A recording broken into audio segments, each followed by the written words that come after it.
Jamie Jackson and Tansley Stearns, welcome to see you on the show. I'm delighted to meet both of you and to hear about what you have been doing together at Orsa Credit Union that may help the rest of the credit union movement.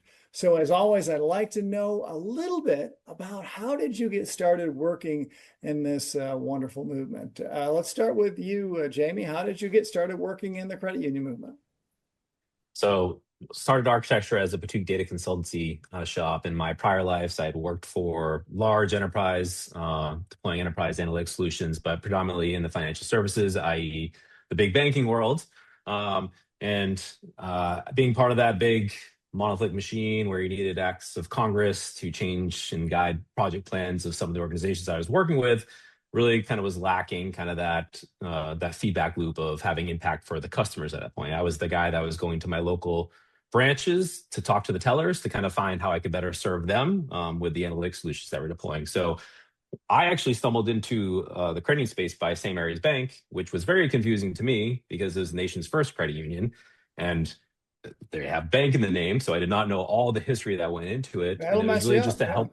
Yeah, it did mess me up. It was very confusing. And it was to help them go through a core conversion and really get from point A to point B. And we stumbled into leveraging data to kind of for their BI and strategic value of their organization. So it wasn't an intentional analytics and business intelligence journey, but it quickly turned into one. But once I got through the whole, you don't care about profitability, you don't care about kind of revenue, you're supporting 80 products and 40 of them aren't necessarily the right fit, and started to understand why that mattered to them and understand the Kool-Aid of, serving the community and serving the members, like I fell in love. And it was the sort of situation where having kind of the mission alignment to help in the community, but then the use and adoption of data for this industry, they've been so starved of it and not available to them. So then those acts of Congress and all the red tape in the big organizations, the credit union was making business decision changes and adjustments on a day-to-day basis, which the dork in me, the dopamine drip in my brain, as far as, there's usage of this that's having tremendous impact. So they say it all the time, right? The drinking the Kool-Aid, and I'm drinking the Kool-Aid very heavily now. And we service predominantly the credit union space. Our product Arklytics is built for credit unions, and we are a QSO as well. So we went all in on the industry and haven't turned back since. So that was my foray into the introduction. A very confusing one at first, but once you know, you know. Wow, a great start. Now, Tansley, I don't know that you need any introduction in the credit union movement, but maybe just how'd you get started? How did you end up in this place? We're very glad you're here. Oh, well, thank you so much. And thank you for the opportunity to connect today.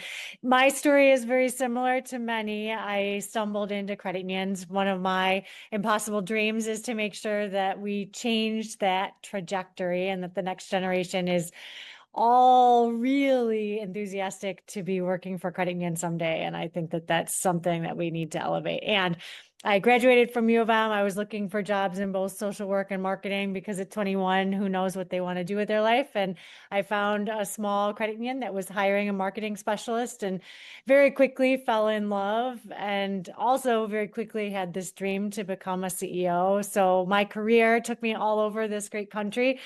My mentors gave me really good guidance about the fact that if I started in marketing, it was going to be tougher to convince a board that I could earn this seat. And so I've worn a lot of different hats at many institutions and just feel really passionately that cooperative finance is one of the answers to solving so many challenges and to making life as meaningful as it can be for human beings. Wow. A huge statement, as you're famous for. Very good. Well, we're going to try to weave back and forth between data and your work in data and analytics and the things that you guys have done together and into strategy and kind of see if we can kind of see how these things work together. Tansley, how do your data analytics initiatives tie into the credit union's mission and values? One, I think it's critically important to understand our impact. And the only way that we can understand our impact is to measure that. A really good example of this, it's very tangible, is our board describes our vision as our ends. They think about the difference that we can make in the world and have described that very succinctly. And as they've done that, my expectation is that we interpret that and share back how we'll measure those efforts. And what we've done is we've created a website where we host a readily updated version of those measures and how they come together. And all of that is very data driven. And it's certainly everything from the typical measures that you might think about for a credit union, return on assets and the financial health of the organization, all the way to things like how are we making a difference for first-time home buyers? How are we making a difference for women and owning their home for the first time? And so the impact measures that we have really complement the financial measures. And I think it's a great example of how we ensure that the organization is thriving. And when we do that, that means that human beings are thriving as well.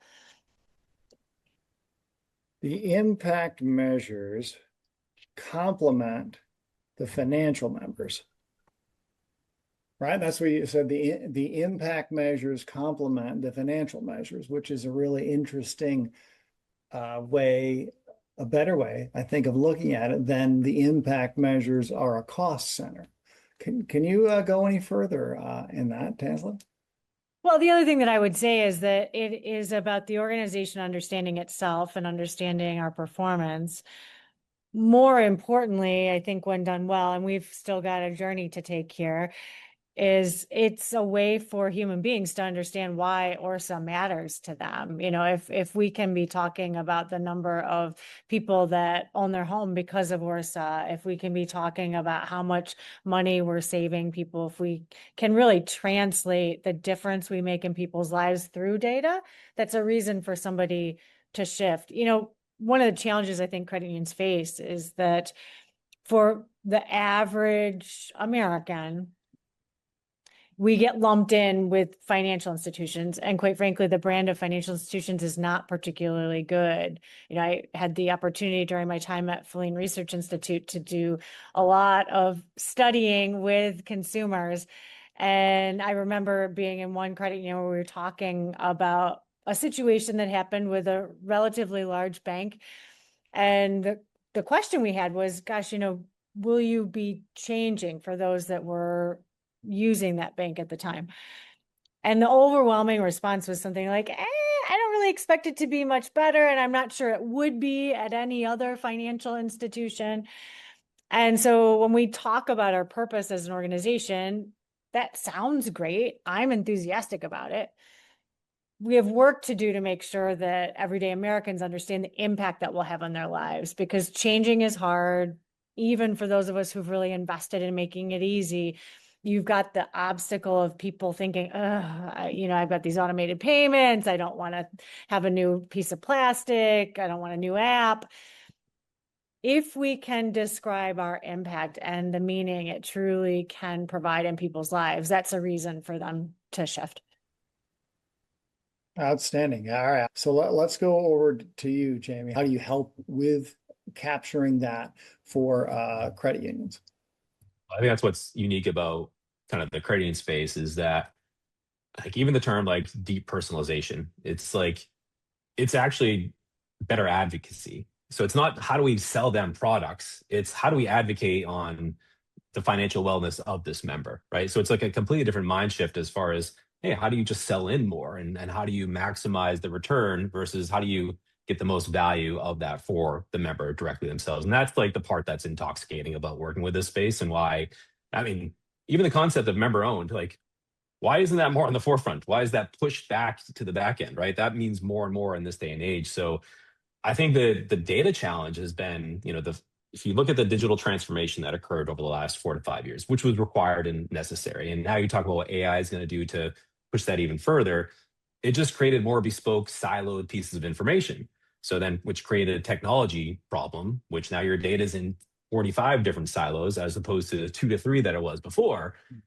And so I think the course of the last 5 years too is also it's removed the business aspect of a data initiative and it turned it into just a technology project and a technology problem because there is an API sitting in between. And I think that was like the biggest miss was because it took away the decision making from the decision makers, right? And it put it in the hands of just pure technology. So I think what we're really doing is bringing it back to enable this, advocating for their members by getting all the data in one location. And this is going to continue to be a challenge with more and more innovation that's occurring. But the key piece is getting the right information to the right person, the right time, in the right format, to have that advocacy. So that's where, the energy behind that is for advocating for someone as opposed to selling them something. And I think that's the part that really ignites our passion here at Arkatechture, and what makes it worthwhile to push more and more, working with our credit union customers and partners.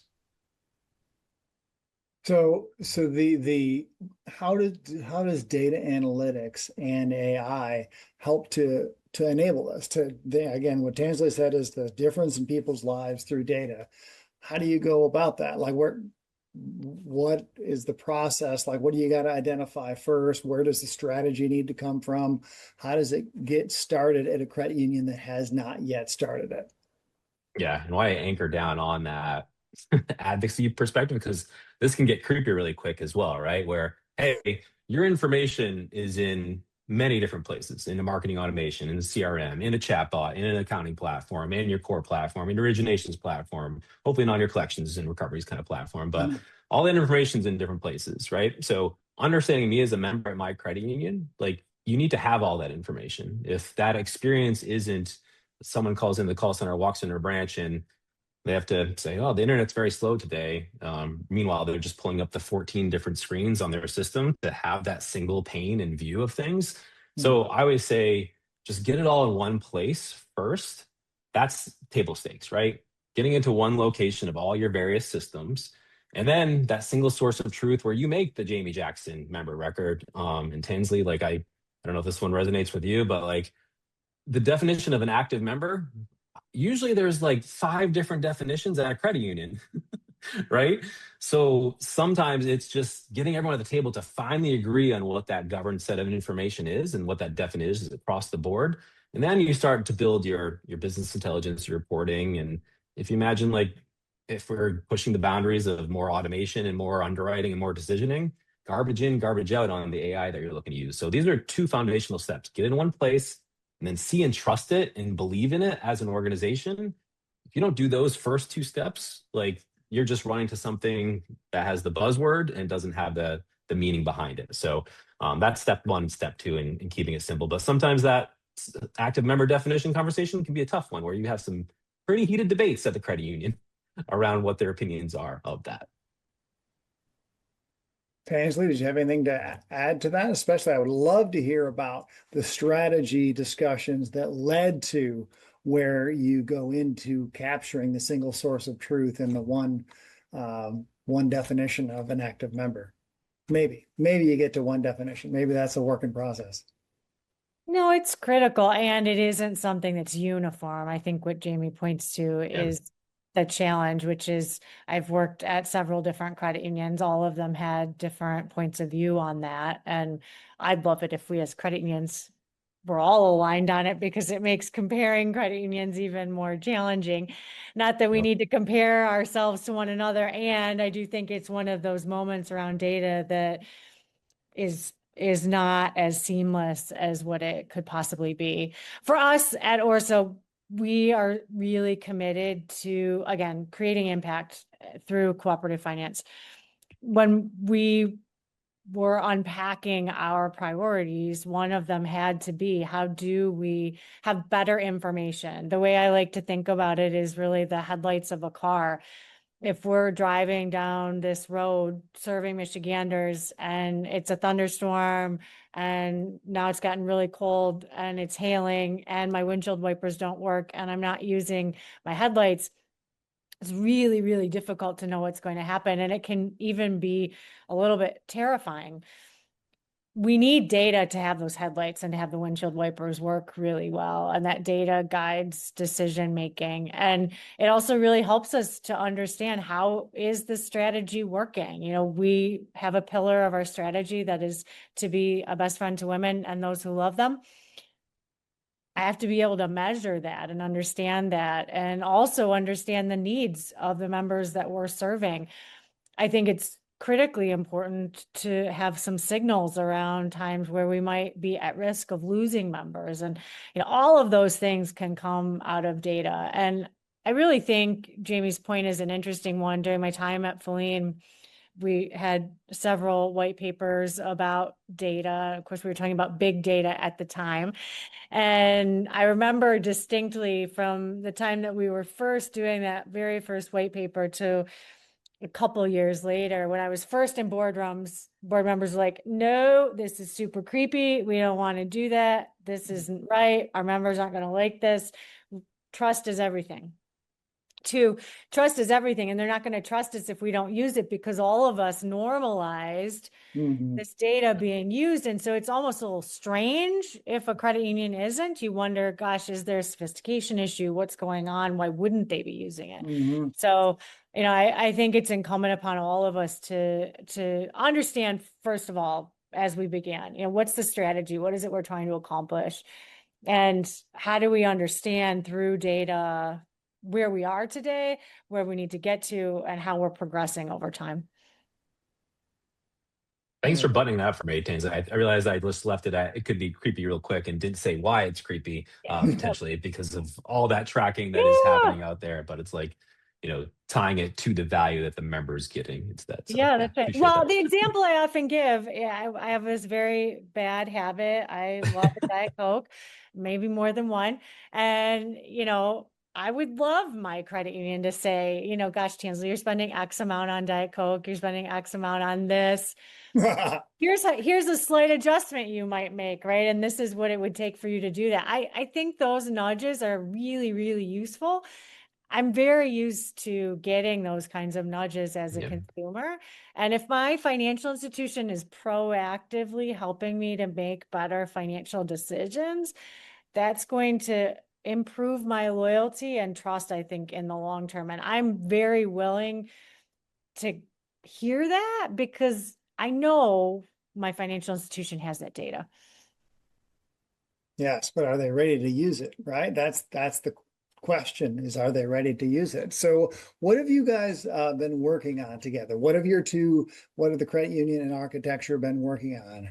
Tell us a little bit about that. So we have, as I mentioned, a really strong and focused strategy. And as part of that, we wanted to improve that single source of truth, really wanted to improve getting information that helps us to make stronger business decisions. And as we were thinking about how we got that done, really felt as though we needed a partner in bringing that to life. And that brought us to Arkatechture after having looked at a lot of different choices, felt like there was values alignment. For us, at Orsa, regardless of the topic, we depend as smaller financial institutions on partners to bring a lot of our work to life. And my thesis that our board and senior leadership team share is that we don't have vendors, we have partners. And so that begins with values alignment, and really found that in Arkatechture. And this journey is not an easy one for all the reasons that we've talked about, getting to data definitions that all of us are aligned around, understanding how that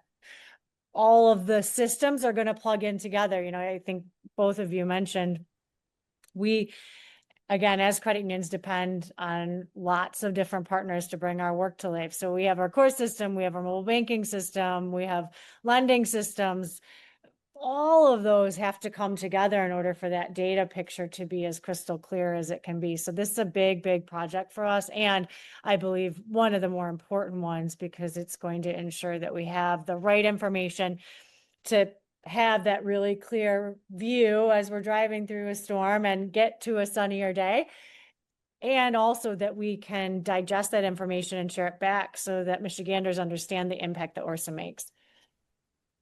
The metaphors, the single source of truth, the single pane of glass, the one place where we can point our systems to be able to understand the questions, and then bring it back to how it makes a difference in people's lives through that data, right? That's where you're headed, as I understand it. How long is that journey going to take? Are you already able to operate on the single source of truth, or are you in process of making it? No, we're in process right now. And I think my opinion is that this is work that is not ever done. I think our ability to continue to hone what we understand. My hope, we have several values at Orsa that are very important to us. One of those is curiosity. And what I believe will happen is that as we stand up Arkatechture, as we have more information, as we have that single source of truth, and we're able to garner more insights that will drive better decision making, we're going to be more and more curious, and that curiosity will drive bigger, better questions. And the more those insights that continue to grow, I think the more questions will come, and that's thrilling. And it's why having the right partner on this journey is so important. And that piece that she just said is so critical, because I mean, we can talk about the organization of Orsa and kind of my experience of going there early morning and just feeling the contagious kind of cheering and laughter. But that curiosity and in the word investigative, like I think oftentimes folks think that they're going to just validate what they know with the data. And so they kind of go in the direction that way. And then data might start telling them something different. Like, oh, well, the data's wrong. And so there's that kind of moment of, well, where do we go from here? And that's some organizations say they want to be data driven, others actually back it up. And I think that part of the curiosity is what's so exciting about getting them on their journey. And it is a journey. This is never ending. I mean, I'm old enough to make fun of, remember when chatbots were something you made fun of pre-pandemic? And then the pandemic happened, and all of a sudden it was like a critical part of business and engagement with our membership. Well, that's another data source that's now flowing in. And you wouldn't think that was important information, but those interactions, they used to be just purely social media as far as how people are consuming and engaging with you. So there's many different kind of pieces that come into this, and it's an evolving, iterating perspective of the journey, and you should just be getting better and better as you go. So it's really inspiring and kind of exciting when you hear somebody say that, because that's a true sign of them wanting to listen to the data and then make decisions in various ways that might be different than where they were beforehand. So. Yeah, how did you identify the gap, the need to do this? The mission that you've described, you want to be able to quantify the impact that you're making in people's lives. Do you recall what caused you to recognize that you didn't have the data in the way that you needed it? Yeah, when I got here in June of 2022 and looked around at what we had and asked a lot of questions from our team about some of their bigger challenges, this was certainly one of them. And we wanted to make sure that we had the right partner in bringing that to life. There are lots of good choices. And like I said, for us, it is not only about technology, it is really about values alignment and finding those partners that share in our values. Again, in this case, really grounded in curiosity is a very big deal. So it's been an important part of many things that we're doing to make sure that Orsa is ready for the next 75 years as we, in this year, celebrate our 75th anniversary. So when you think back to the values that you have alignment between the two companies from those values, and you're trying to quantify the impact you make on members' lives, how do you think you'll see that first? Where do you think it'll show up first? Is it too early to know? Yeah, I guess if I were better at predicting the future, I'd probably have a vastly different life. And, Yes. I do also believe that what is going to be most powerful about this partnership is when we start to have those light bulb moments. And I think it will be a flywheel in terms of gaining insights, growing more curiosity, gaining more insights, being able to share those back. I think that credit unions have always had a bit of a gap in storytelling, and we're super invested in elevating that. And I do think that data is a big part of doing an even stronger job of storytelling to members, because I think we can quantify impact, which is a reason to act. There's a sort of top of the funnel where we want to be really bringing people in, helping them to see the possibility within credit unions. Where it gets really personal, I think, is when you can see, gosh, we save people this much money. We enable these kinds of dreams to come true. We ensured that these darker moments were a bit lighter. And I think the data is going to allow us to do just that. And those core principle kind of questions and drive, like Organizations that are seeking to continue to be the credit union versus just become like a bank. I mean, there are some organizations that are just trying to act more like a bank. Let's growth for growth's sake. Let's scale up and be larger for what reason? Not the purpose behind it, but the kind of trick with what Tansley just said is that personalization, that understanding, that requires you to have all that information. And then how are you deploying this to help your membership?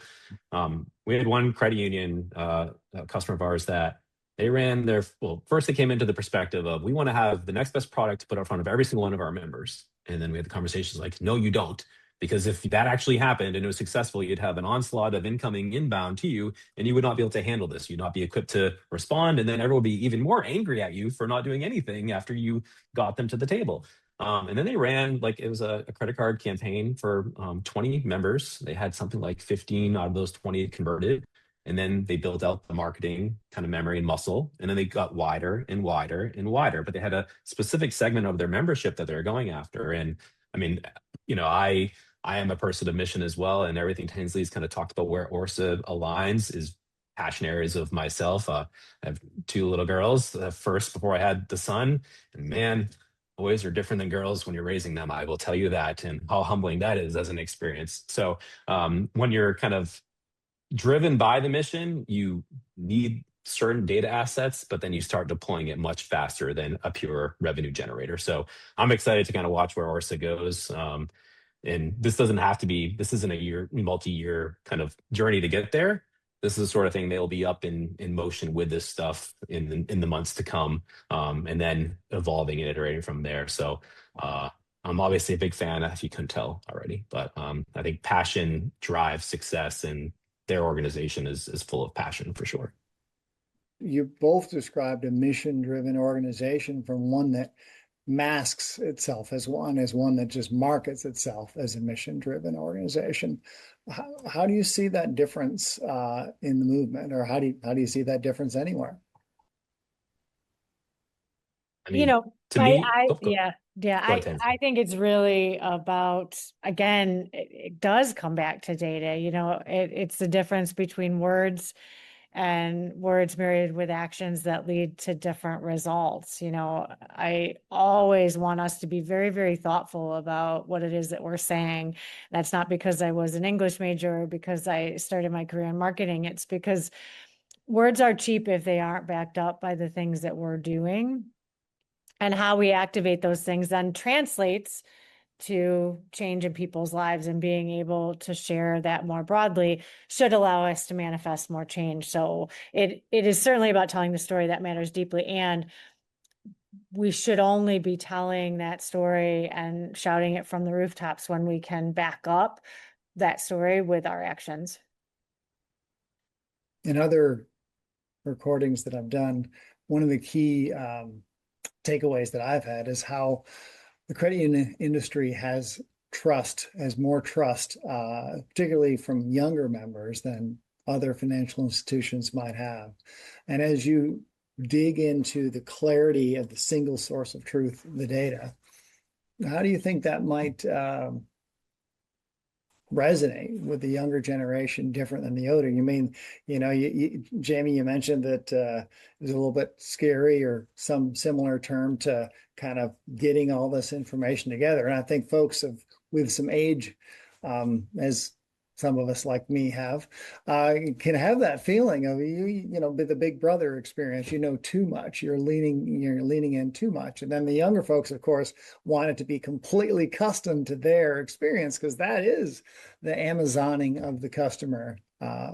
So do you have an expectation for how that might be different through the member age spectrum?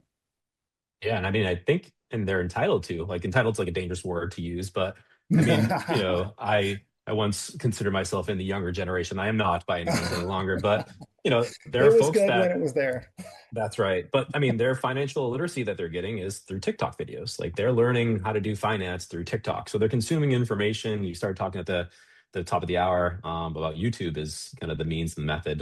There's just two horror movies that resonated with the younger crowd and dominated kind of the box office, right? So they're used to kind of banking in a different manner, but they have not lost track. They want personalized guidance, not just generic products, right? They're not just they don't know what they need, but they need something that aligns to who they are and where they're at with life. And the trust and transparency aspect of things, I think that's more resonant with this younger generation than ever before. Like, I think there's a level of understanding that, big corporations aren't necessarily good. I didn't grow up in that kind of generation. We had to learn that ourselves going through. And then the digital experience, they want that first, but they want the human backup there too, right? The person in the loop. And that's, credit unions are a huge focus of that as the human backup as well. So I think, this all just comes down to the data. But then the literacy and the education aspect of things, they're not necessarily getting that in a productive manner. Or, I mean, I've seen some credit union TikTok videos that are pretty great as far as how they are teaching the financial literacy. So, but the removal of friction, the instantaneous kind of need of kind of something in place, everything's in that direction. And the AI is leveling that playing field. Right now, the big banks haven't figured out how to harness it as well as they should. So now there's an opportunity to kind of creep into that. And if the technology piece is just set aside, credit unions are going to destroy banks because they have historically and they'll continue to do so. So I think it's a really exciting time. And I think it's a good challenge from the younger crowd to the credit unions to kind of the velocity to improve and the speed to getting something out front of them. But the education piece and the trust piece, I still think is critical for this generation. Tansley, anything you'd like to add? Or I have another question if you're. Yeah, the only thing I would add is I think the responsibility for us is to make sure that we're meeting the next generation where they are. We are super aligned on purpose. It does have to be easy, and the way that we deliver things like financial literacy has to be relevant. One of the reasons I was excited to come to Orsa, we have 50 student-run credit unions across the state of Michigan. And when my daughter Mackenzie was in the 6th grade during our first year here, and I asked her what it was like when we were in her school, she looked down at her feet. And where that's led us is to being the very first financial institution on Roblox. Now, when I watched my daughter play Roblox, I don't understand anything about it. She's driving a car into our branch. She's picking up litter in our branch. Nothing about it makes any sense to me. And that's precisely why we ought to be there, because I am about to turn 50 years old. And if we want to provide financial literacy to the next generation, we have to meet them where they are. And I think Jamie's absolutely right. There is a requirement of technology forward married with the ability to connect interpersonally, because they are desirous of both. Ainsley, I can't let my kids listen to this podcast now because I've been like, no Roblox, Minecraft, okay, but Roblox, and here you are being the cooler mom. So kids, if you're listening, I'm sorry. Not sure about cooler. It is really fun though. And the co-creation with students is just magnificent to be able to understand from their lens. And they've given us some tough feedback. One of my board members, his son was testing it for us and didn't like some of the things that we were doing, thought that they could be better. And that's the way we'll get to relevancy with the next generation, is we've got to listen. Absolutely. And if we marry that listening with our subject matter expertise, we really have a recipe for something special. Absolutely. I want to ask a similar wrap-up question to each of you. So, Jamie, I'd like you to tell me, what does it take to build the data foundation that enables this innovation as well as the impact on the member that Tansley has talked about? And then Tansley, if you could add the same question, but from a vision, from a mission standpoint, what does it take to end up where you are? And if so another credit union is listening and they are not yet progressing down the single source of truth path, if you will, how might they examine their strategy and relook at it, if you would, please? Yeah. So, I mean, our platform that we built, Arkalytics, I mean, I always make this comment, it could be stood up in days, but that will never happen because some of the pieces of this are the cultural aspect, the adoption and getting the trust. And we could go, here you go, Orsa.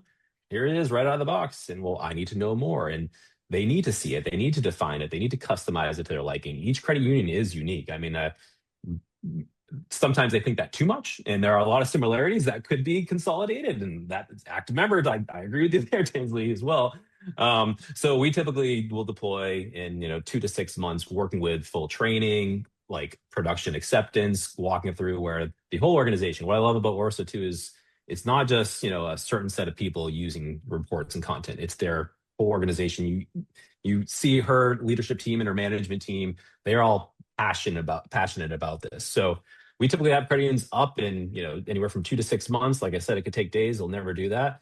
But then it's, where do you kind of go from here? And that's that kind of partnership. We don't build a black box where they can't customize. We are co-developing with them. So Orsa could shift and shape as far as what their data makeup looks like and what their team looks like. And we'll be there to support them to get them building, or us being the builders for them. So it's a repeatable thing that we've had success for over 60 different kind of credit unions. And the 100% success rate is something we are proud of and will continue to measure ourselves against to make sure we enable them to make all the impact that they want to have via data-driven decisions.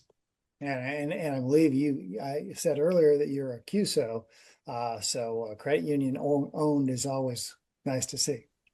Yep, that's right. And we became a QSO after we already had a business and a product. So we did not take credit union money to then build an idea that we had. So that was like to have that clear differentiation as well. So very good. Tansley, over to you for the vision. I think it really is about culture and people. I think my observation in many organizations is that where data strategy falls apart is in the habits and mistrust, right? We get used to having run a report every month, every day, every week, at whatever cadence, and relying on that and owning that. And a strategy like this, especially when we want to get to a single source of truth, really requires everyone come together and be willing to let go of some old habits. And I once had a leader tell me you have to let go to grow. I think that's absolutely accurate in this case. And also really connecting it to the vision, right? We are investing in this data strategy because we know it's going to allow us to better understand our members, to create more impact, to share that impact, meaning that we will be able to create more positive change for more people across the great state of Michigan. It begins with strategy and it ends with strategy, and it's connected all the way in between. And the Diet Coke moments of the future will be created from that single source of truth. Did you notice, though, that Tansley didn't have an option of like, hey, you should stop drinking Diet Coke altogether? That was not in her option list. No, that is not on my option list.